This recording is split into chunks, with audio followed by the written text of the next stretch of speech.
This morning, it's all eyes on Iran and America's next moves. Moments ago, literally, the president posting a quote, in part, a massive armada is heading to Iran. It is moving quickly with greater power. Hopefully, Iran will quickly come to the table and negotiate a fair and equitable deal. No nuclear weapons, one that is good for all parties. Time is still running out.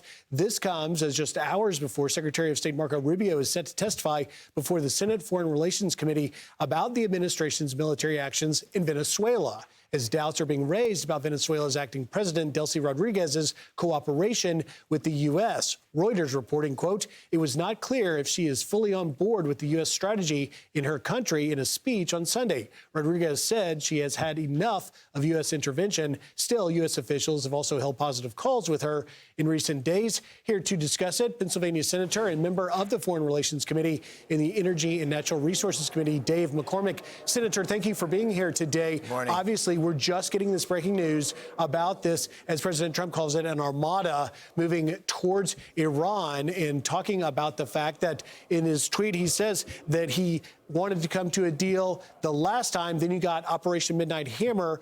Be smart about it. This clearly will be front and center in your committee today. Your reaction?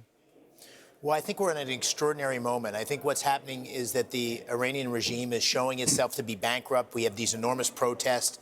It's an economic failure. The attacks by Israel and the United States on its capabilities, on its nuclear weapons, has left it, shown it to be the weak tiger that it is. And we need to have a change here. And what President Trump is doing, I think, is putting that pressure on. He's saying that we stand with the Iranian people and hoping that we can have a peaceful transition where the Ayatollahs will step out and let the people of Iran choose their destiny. And I think this is a real show of leadership. And it didn't happen under previous administrations, didn't happen under Obama, didn't happen under President Biden. It's happening under President Trump. And I think I think we have an opportunity for historical change. Senator, many of your colleagues have moved to halt further action in Venezuela militarily. Now you have this armada announcement by President Trump and Iran. Do you anticipate that much of the discussion in the hearing today will be about trying to limit the scope of what President Trump may or may not do?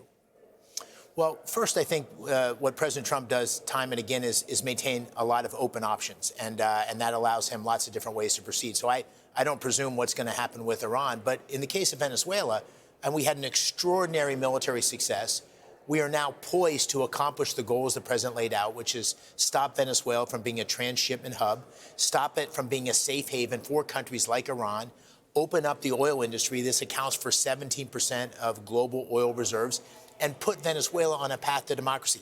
That's the agenda. I think we're at a moment where that appears to be moving in the right direction. And I think it's indisputable that the president acted within his authorities as he took Maduro, an indicted criminal, out of Venezuela. The same thing happened with Panama and Noriega. I was a member of the 82nd Airborne Division at the time.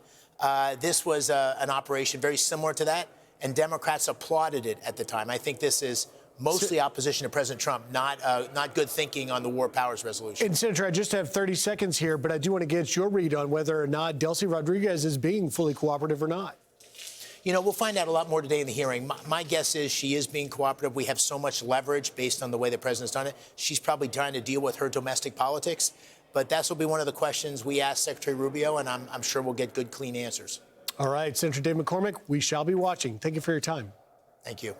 Hey, it's Will Kane. Click here to subscribe to the Fox News channel on YouTube. It's the best way to get our latest interviews and highlights. And click to subscribe to the Will Kane podcast for full episodes right now.